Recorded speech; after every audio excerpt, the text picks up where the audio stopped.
Bien, una de las preguntas que me llegan me pareció muy interesante, pero muy interesante por el contexto que voy a explicar y no por la respuesta en sí, porque la respuesta a esa pregunta es muy sencilla, ¿no? Pero es inevitable dar claridad a esto sin que alguien se sienta ofuscado, herido, contrariado, ¿no? Poco me importa a mí, pero vale la aclaración. La pregunta venía si en realidad cualquier tipo de Yu puede ser rey, ¿no? Porque a alguien parece que le cuestionaron si hizo Yu Trancarrúa, como se presentó, Yu Trancarrúa de Embaré o Yu Trancarrúa das Almas. Se presentó, parece ser como rey. Eso es al menos lo que yo interpreté.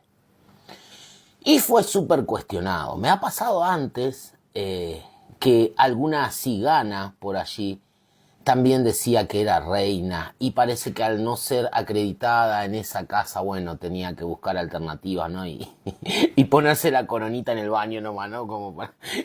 Y un montón de cuestiones más que si bien del lado la discusión en sí es absurda y es estúpida y nos muestra el nivel, al menos en donde están estos cultos separados de la línea Umbanda y del culto Ayú de Umbanda, que se llaman Quimbanda y que hicieron un culto aparte, bueno, al menos donde se está, ¿no? Eh, pero como cada casa, cada culto en este sentido se reserva el derecho de admisión, ¿no? Entonces como que no nos podemos meter mucho allí. Pero sí yo me puedo meter en decir hasta dónde y cuándo divulgar y cómo divulgar.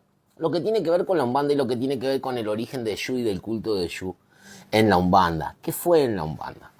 Si quieren ir más atrás, aquellos que son bestias pero les gusta formar de alguna manera el confort para parecer que saben, utilizando la falacia dominum o aquel movimiento de la epísteme científica, es decir, correr los orígenes, correr los datos, correr la historia y poner todo en duda, como para allí dentro de la duda hacerse los dueños o los justificados en su accionar. ¿Se entiende? Si no entienden, no crean que yo estoy tirando un montón de palabras complejas. Pásenla de a poco, anótenla y se van a dar cuenta el significado de lo que acabo de decir. Esta es una actitud muy recurrente, incluso en debates. No, la Umbanda no nació con serio, la Umbanda nació o ya venía de África, o ya venía de los Bantú, o ya venía. No, la Quimbanda en realidad no nació con la Mayeda, mucho menos con Casilda. No, la Quimbanda viene con... Y así vamos atacando la epísteme, y vamos corriendo y vamos poniendo todo en duda. Entonces lo que vamos a llegar al momento o al punto de, por eso existen ciencias como la historia, como la antropología, como la arqueología, para evitar justamente la individualización del conocimiento y la locura, la ridiculez.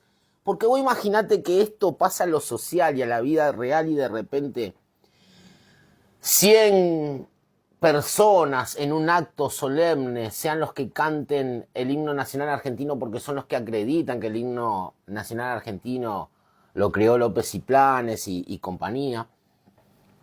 Entonces canten ese himno, pero otro de repente te cante un tema del Duki, o del Tuki, o del Chucky, ¿no?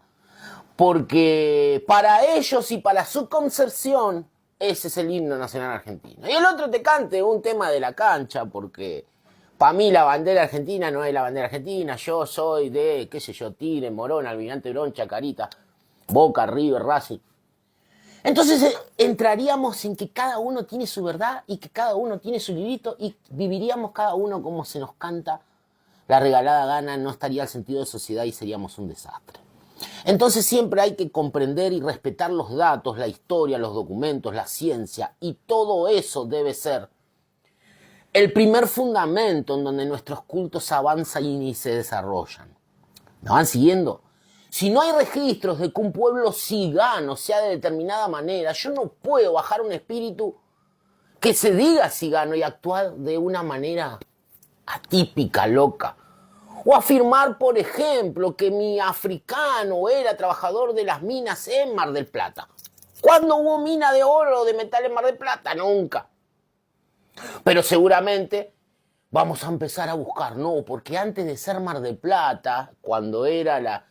¿Se entiende? Y entramos en esta locura. Entonces, cuando hablamos de Eshu, vamos a hablar de Eshu y del culto a Eshu espiritista, mirado y practicado desde el espiritismo de Umbanda, que es el espiritismo el espiritismo europeo venido a Occidente, que está en manos del creador, fundador, psicógrafo y lo que ustedes quieran, pedagogo, Allan Kardec. No hay otro espiritismo que influencie la Umbanda. ¿Por qué les digo esto? Porque lo que se llama de espiritismo egipciano o africano en Río de Janeiro, en el principio del siglo XX, no tenía que ver con la práctica del espiritismo, la concepción o la definición de espiritismo como la conocemos, de los espíritus ancestrales o del mundo espiritista, etcétera, etcétera. Tomamos un ejemplo que escucho a muchos pavos ahí nombrar, el culto del Catimbó, que lo mezclan muchos y otros lo separan de la Yurema. Y ahí uno se da cuenta que ni siquiera... Bueno, no vamos a decir siempre lo mismo, ¿no? Ni siquiera leen o estudian, pero bueno.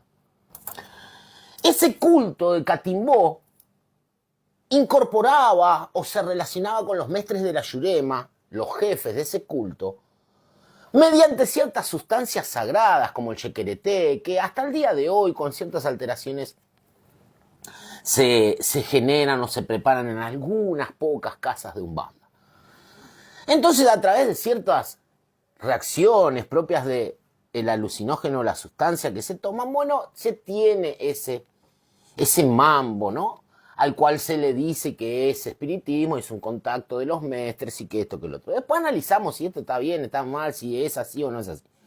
El tema es que no hay espiritismo allí. El tema es que no hay espiritismo allí. En África tampoco hay espiritismo. Allan Kardec de mitad del siglo XIX, gente.